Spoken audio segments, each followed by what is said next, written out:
Welcome back to the BeOfficial podcast. I'm your host, your guy, Paul Payne 837. And today is a very special one because we are continuing the uncut conversations with somebody I know. The face is probably new to you guys, and everybody who's listening on audio, you'll probably recognize his voice. But I'm joined by my man, the mysterious man behind the camera all the time. When you see me, my looks looking gorgeous and awesome and beautiful all the time, you know. I introduce you to Director D. Thank you. Say hi to the family, the BeOfficial Club. Gang. I love you guys. Shout outs to the BeOfficial Club. I'm grateful for the platform that you guys invited me in your space. Yeah. So I have a tradition here. What we do is, when I say, let's roll the intro, we do it together. Okay. Yeah, so we'll stretch our hands. Okay. So when I say, let's roll the intro. Okay. Yes. Right? All right. Are you ready? Yes, sir. Let's roll the intro.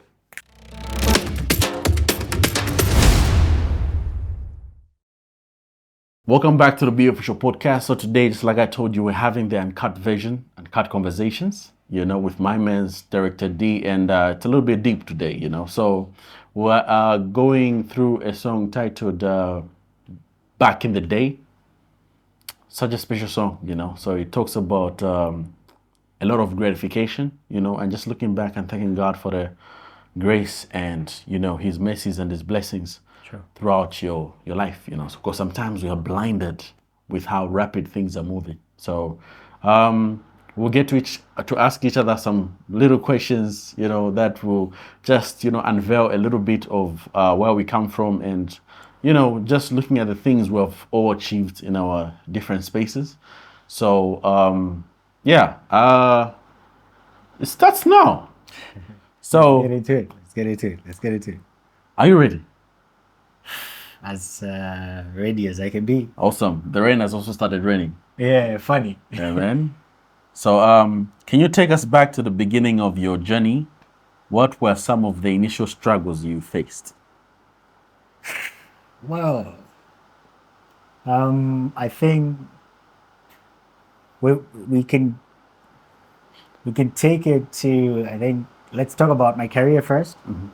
I think the earliest struggles were me diverting from the initial plan that my parents had. You know, I think everybody growing up, your parents want you to either become a doctor, engineer, lawyer, and whatnot. Yeah. And then here's young me telling my parents that I don't want to do none of that. I think I want to hold the camera for the rest of my life. And that didn't go so well. So navigating through those conversations was a bit hard. Yeah. But also growing up, you know, grateful for my family. Mm-hmm. My parents provided what they could. But, you know, when you're young back in the day, not this Gen Z, but us back in the day, we didn't have, you know, DSTV and whatnot. We didn't have the PS5s. But then we had little. But then when you see your friends that had the Game Boys, the things to play with and whatnot. Yeah. And then when you didn't have those, you felt some type of way. Mm-hmm. And wanting your parents to get you that when they couldn't was a little sad. But hey, if they, you know, God knows why we went through that. But they provided all they could. And here we are today. More reason to the song. We have the things that we didn't have then, because, you know, fast forward, God did, you know. Yeah. Awesome. Amazing. I think I probably also kind of relate. Okay. Because, you know, for me, right, coming from a home where my parents had to separate, you know, I think for me that was like the most, like, you know, difficult part. Yeah. Just like you, I think, they did all they could, you know, they could provide whatever that we wanted. But, you know, Mandem wanted the finer things, you know. Amen. So just like you seeing your friends, you know, having the best toys, you know, having the best luxury stuff. Yeah. And you always wish that your parents could, you know, do a little bit just more, you know.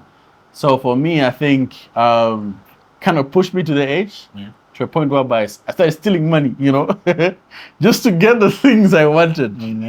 But yeah, no crime goes unpunished, Yeah. So yeah, I had to be dealt with, and I think just from that space and looking at how just life spanned out, I think for me I would have been also in a different space, probably accounting or anything business related and other kind of stuff. But I had to do a reset button, and I'm glad that now, it was kind of like foreign when I started, especially on the music thing. It was kind of foreign because they couldn't like grasp the vision, and when you're the only one who understands where you want to go. Yes. It's kind of hard Very. for parents to just like Especially let you at that go. age, Yeah, because they want security for you. They want you to be in a place where no, just here. We know why we're saying just here. Yeah. So it was kind of difficult, but as more time as I pursued it, they started like getting a bit of like, okay, I think we just need to accept. So yeah, I think those were minor things for me that I really faced back in the day. So, what motivated you to keep going during the tough times? And were there specific moments or people that inspired you back then when you Back in the day, I think for me, right, it's the constant support I had, especially like from you guys, where because back in the day I only used to write songs, right? Yeah. Like I just used to write I stuff. remember. Then I think that was the time when Zone Farm was coming out, and I was like, wow, what? These guys could rap in English and a mix of Nyanja here and there. Quite right. Those the likes of Crises, and Critic, and but the way Zone Farm came out was like really different, Hey, I was like, this. yo, what's this, And I remember there was a producer named Dida Steez, so he could upload like free beats on the net, and you could download. So mostly what I started doing was like rap on beats of other people, so I could get like Zone Farm's beats and just rap on them. Then I think I started recording myself and I could bring them to you guys, and you're like, no, you're good.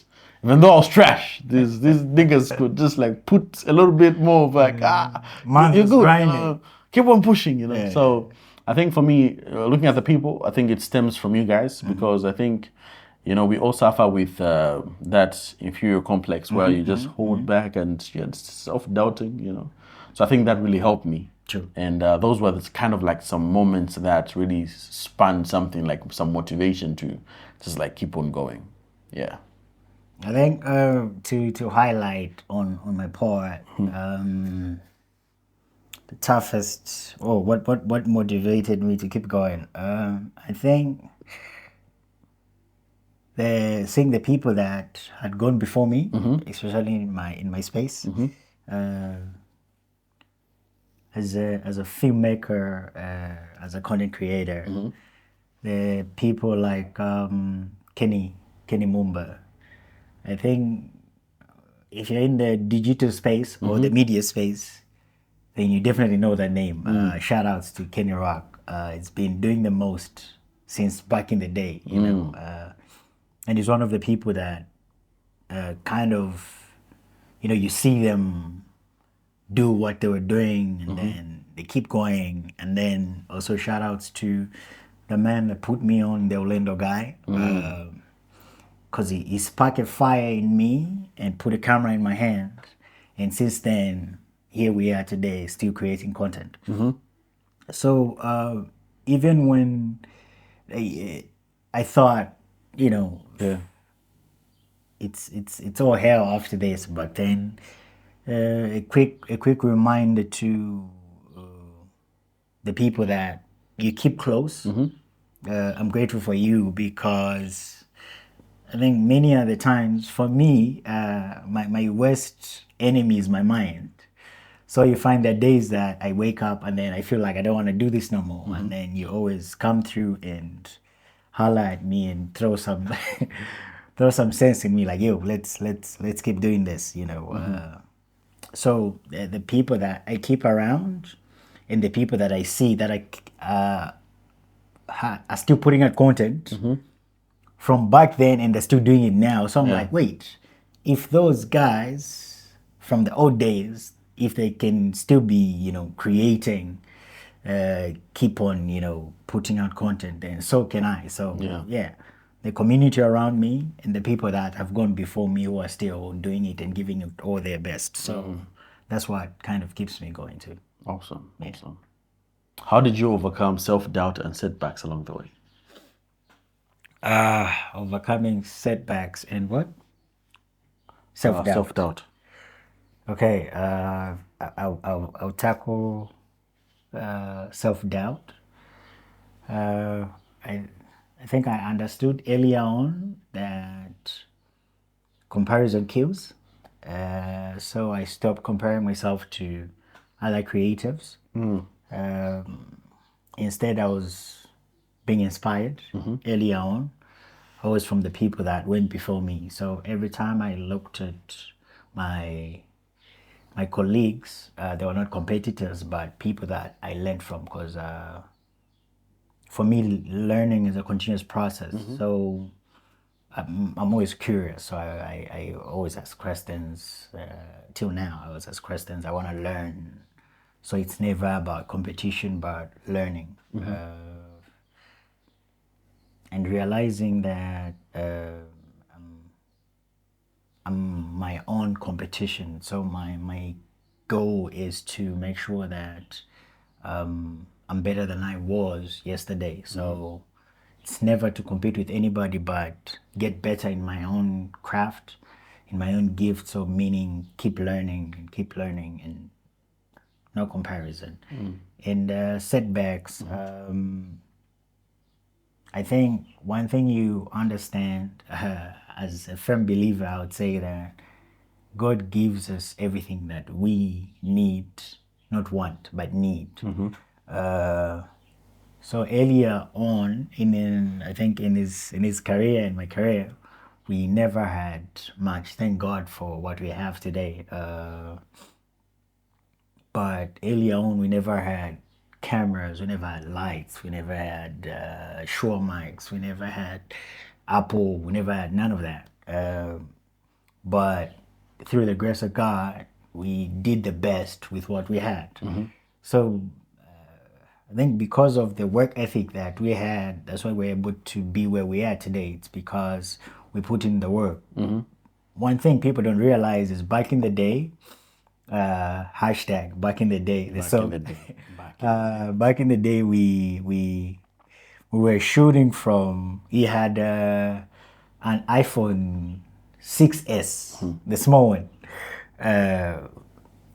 So some of the people would laugh, say, "You guys are shooting videos on the phone. How is it going to come out?" But trust me, when we shot on the phone and then we showed them the end product, mind blowing, because they wouldn't tell that this video was shot over the phone. But comes back to we didn't have much. We had what we needed, and that's what we put used to. So we were shooting from the phone, editing from we had before the iMac. There was a there was a laptop that was we were using. It was very small and it had issues, trust me. But we made the best of what we had. So excuses will never get you anywhere in life. So use what you got to get to where you want to go. Yeah. Yeah. I think I concur with what you're saying. On the issue of like self-doubt, right?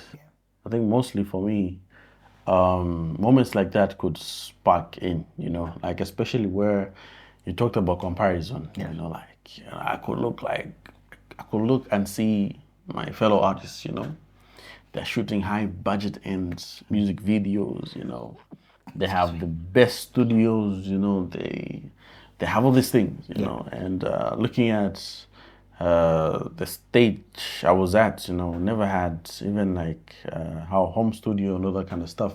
So it was kind of like, you know, really hard to be in a place where you just like, you know, I gotta be in a place where I grind and, you know, put in the work and that kind of stuff. So it was hard because there were many voices in my head at that moment, especially with social media. You know how social media is, you know. So I had to put on a switch and just like turn it off completely and black out everything from the rest of the world. And just like put in the work and focus now on like building, you know, the things that I want to see. Yeah. You know, so those were like pivotal moments that I had to like put in place and just like tackle. I mean, you know, self-doubt comes here from here and there, but it's all about how you just switch off the button. Yeah. So I had to switch it off, you know, and just focus on my own race. You talked about competition, you know, and I had to look at myself and say, you are my competition, you know. So I was pointing at the man in the mirror and saying, you know, right now we'll be comparing to where were you at last year and how are you now? You know, are you in the same place or are you moving? So those are things that I started now, like, you know, changing and like changing my mindset and being in a place where now like this is where I want to be, you know. So it wasn't easy, and trust me, good things are never easy, you know. So back in the day, Yeah. those are things I had to face, you know, and I had to set my mind straight so that we can bring certain things to fruition and stuff. True. Setbacks, I mean, setbacks are inevitable, Yeah. you know. Even Jesus himself had to face these things, you know, so that he shows us that they are things that you're going to find, and they're things that you can, you know, conquer, you know.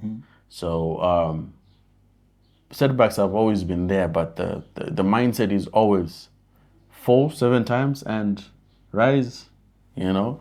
So that has been kind of like the motto to me. True. And yeah. Mad respect. So, Payne, can Yeah. you share a pivotal moment or turning point in your journey or life that marked a significant shift towards triumph? Back in the day, hashtag. Amen. So Yeah. a pivotal moment. I feel like there are many pivotal moments, but I think I can pinpoint like two that really like changed my mindset towards what I really wanted to do, you know. So the first one was the passing of mom, you know. May I so continue resting in peace. I think that was just like a wake up call to really like chase after what I really wanted, you know. And the other part is when I used to work for Subway, you know, that's one thing people don't know. But yeah, you know, during the time when I was working for Subway, I think that was on my off day. You know, I woke up and I just went into the manager's office to go and resign. And he laughed at me because, you know, you have to write a letter, right? Before you do. I never wrote a letter. I just went in the office direct and said, Mr. P, what are you doing here? So I was like, I'm here to resign because I never gave a proper reason though. But I think I told him I'm going back to school, you know. So waking up from a job that I was guaranteed a pay slip every month was kind of the hardest part, because imagine now I was like thinking, when am I going to start getting money, you know? So those 2 points for me really changed how I view things now, because now I was in a place where now I really wanted to now be like chase the graphic design side of me, you know, like I wanted to now put in like more effort towards that side, you know. And the passing of mom just like gave me a realization. I'm like, if you keep on waiting, then nobody will ever come to you and say, yo, this is the way you need to go, you know.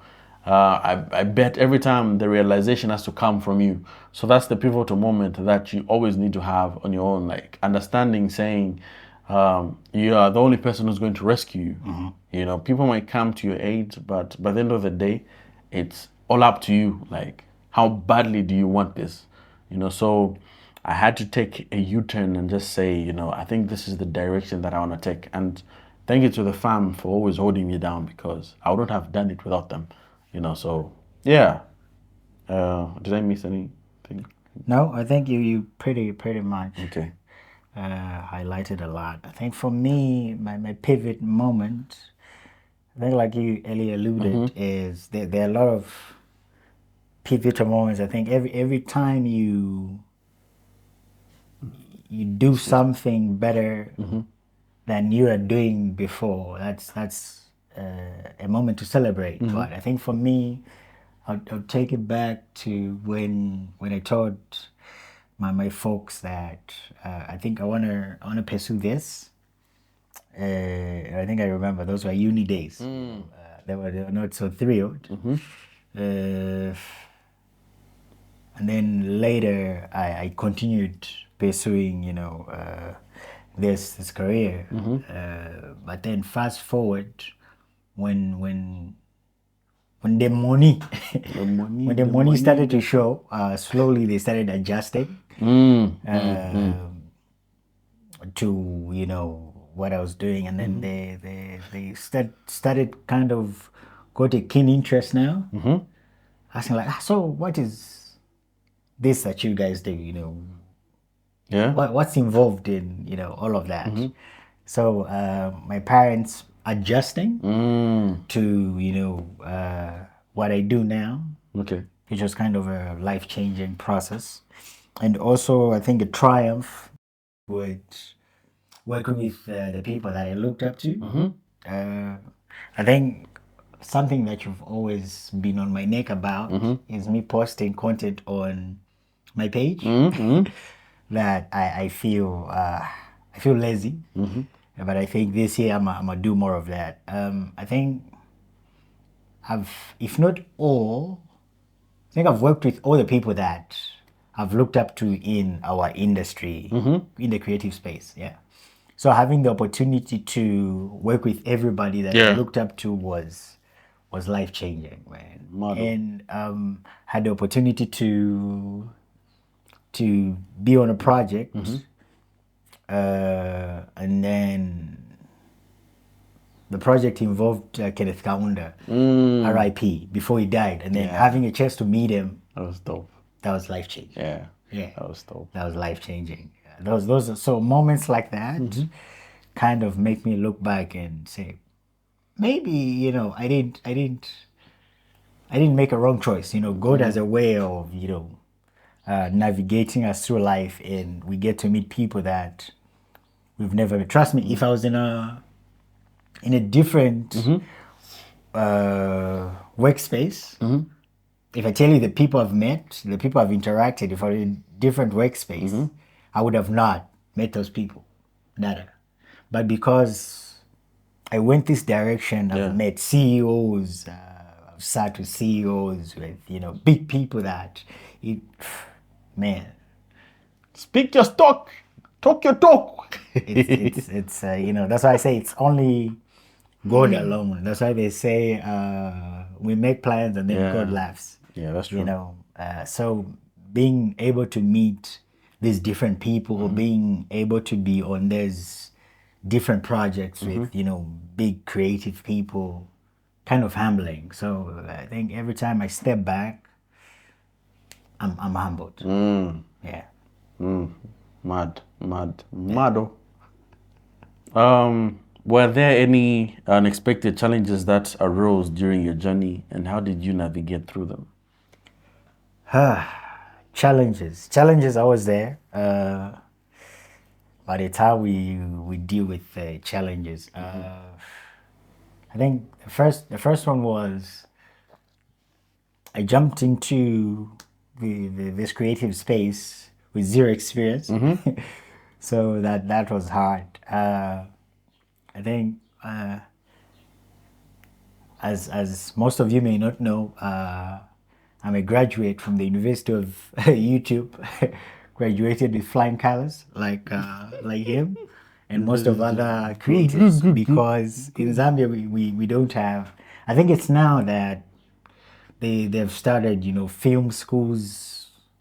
Some of the unis have, these little courses that teach journalism Yeah. and whatnot, but they don't fully teach filmmaking. So most of what I learned on filmmaking and being a content creator was off YouTube and the people that helped me in this space. So jumping into that without the knowledge of how are we going to navigate and learn all of that was a bit challenging. So learning off YouTube and off the people that were creating content before me was not the most easiest thing. Yeah. But you had to, keep up and keep learning, keep up and keep learning. Yeah. I think I definitely relate with you because, like, I'll give an example, right? Like, let's say with my music career, right? In the beginning, it was like really tough because you go at the producer's place and they'll be jabbing you indirectly, while they are comparing you like to somebody else, like, oh, you know. So there'll be instances like that to make you feel like, kind of to just, drop your low esteem, and you be in that position whereby like, I think there's nothing for me, and so there'll be those things where I could find like where really like every time I'm going to a studio, it was tough because now, like, let's say you find like a lot of people in there, recording and all that kind of stuff, and at the moment, like, let's say it's a joint project, right? One of you hits the booth, the speed fire. And just imagine, right? Like, how would you feel? You have not even entered the booth yet. They've already killed you, so Wow. there'll be moments like that, and you have to like stand up for yourself and all that kind of stuff. So that was like some of the challenges that I could face, and thank God that now we have a home studio where I can just wake up any day and do what I need to do without any judgment, And the other part again was like singing, Trust me, 9.99% of the people I used to sing around with, never saw that. Why you tell them? I never saw that. You feel me? I Like, never saw that. so there are moments when I could like tell them like, one day I think I'll start singing, And one thing that motivated me to do this is because sometimes collaborations might take, I love collaborations, but sometimes collaborations, you need to beg sometimes, beg. Bro, sis, I need a verse on, like, I need a chorus. Do better. Do better, people. You beg. Artists do better. Yeah. But I had to like get in a point whereby I could see how the Chris Browns, the Drakes, a lot of artists who can sing and rap. And I gave myself that task to say, I want to start singing, Yeah. It wasn't easy. Shout out to Shinko Beats, man. He once sent me back, and said, big man, I think you are not ready for this. Yeah, and yeah, imagine, because we're doing like night sessions, Yeah. right? So it was a night session, and I jump on the I jump on the mic, and I sing. My Jesus Terrible. Christ! And it's like, bro, I think you need to practice more. I'm like, and like, no, because even autotune couldn't slap. Yeah. Why Couldn't like it was just like off key, Yeah. I think for me, he never knew what he did, but that just like really changed everything. Like, I punished myself, Every time I stopped listening to rappers, I started just listening to singers, Yeah. So that like was just some challenges that, really took me to a place where I had to elevate my mind, and then I realized that whatever you set your mind to, you become, Yes. So that in its own is like a superpower that people don't grasp, True. Like when you set your mind to something, and believe me, spend more time in something that you are going to like, you really want. Trust me. One or another, it might take time, and most definitely, good things take time. Definitely. So you might be in that place where you think like, I can't. You can, set your mind to it and keep on practicing. Trust me. Trust me. So I think for me, those were certain things that like really were jabbing me. And shout outs to the people who helped me get, in the graphic design space, being in a place where I really wanted, just like you. For me, I think the most important part was in the design space. I really wanted to work for companies like Airtel, MTN, Yeah. because I couldn't understand like how do they do it. So being in a space where I got into that, again, I set my mind to it and I said, I want to do this. I want to be in a space where I position myself to work for people like this. So when I got into that stage, I was like, wow, okay, working with the EU, working with the Zambia airports, working with, it's quite a lot that I can't pinpoint unless if I just go back, and